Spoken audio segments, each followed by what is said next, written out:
திருநெல்வேலி நெல்லையப்பர் காந்திமதி அம்மன் கோவில் யானை தாமரைக்குளம் பகுதியில் நல்லடக்கத்திற்காக வைக்கப்பட்டிருக்கிறது. விவரங்களை செய்தியாளர் சுந்தர மகேஷிடம் கேட்கலாம். சுந்தர மகேஷ், தற்போது யானையை அடக்கம் செய்வதற்காக வனத்துறை சார்பில் என்ன மாதிரியான ஏற்பாடுகள் செய்யப்பட்டிருக்கின்றன? விவரம் என்ன?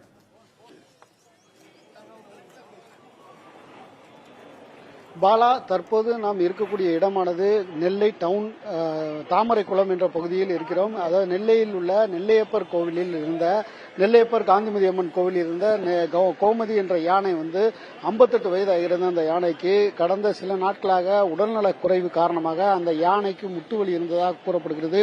இதன் காரணமாக நின்றவாறியே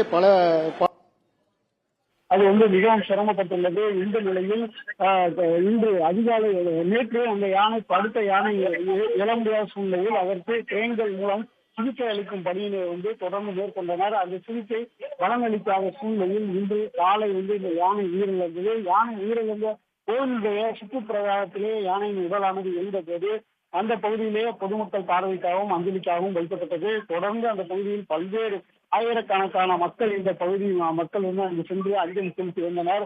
அரசியல் பிரமுகர்கள் மற்றும் அதிகாரிகள் உட்பட பல்வேறு தரப்பினர் தொடர்ந்து அங்கு அந்த யானைக்கு உடலுக்கு அஞ்சலி செலுத்தினர். இந்த நிலையில் அந்த பகுதியில் இந்த யானையானது மக்களிடையே ஒன்றரை கலந்த சூழ்நிலையில் இருந்து வருகிறது. இந்த யானை இறப்பு பற்றி எப்படி பாக்குறீங்க? இந்த யானைக்கும் எங்களுக்கும் உடனான உணர்வு எப்படி இருந்துச்சு? சின்ன வயசுல இருந்து எங்க வீட்டு குழந்தைகளை பாக்குறதுக்காக வளர்த்துட்டு பிடிச்சு கூட்டு போவாங்க.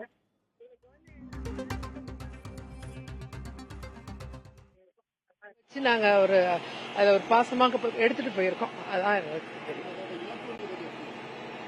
மறக்க முடியாத நீங்கள் வாழ்க்கையில மறக்க முடியாத ஒரு விஷயம்.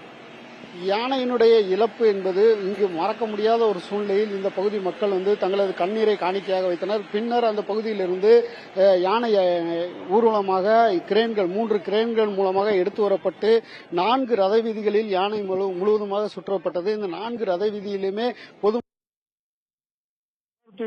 திரளாக இருந்து கொண்டு நெல்லையப்பர் கோயில் யானை உடல்நலக் குறைவால் காலமான நிலையில் தற்போது யானைக்கு நல்லடக்கம் செய்ய ஏற்பாடுகள் செய்யப்பட்டு வருகின்றன. அமைச்சர் KN நேரு மற்றும் பொதுமக்கள் தங்களுடைய அஞ்சலியை செலுத்தினர். தொடர்ந்து நல்லடக்கம் செய்யப்படுகிறது.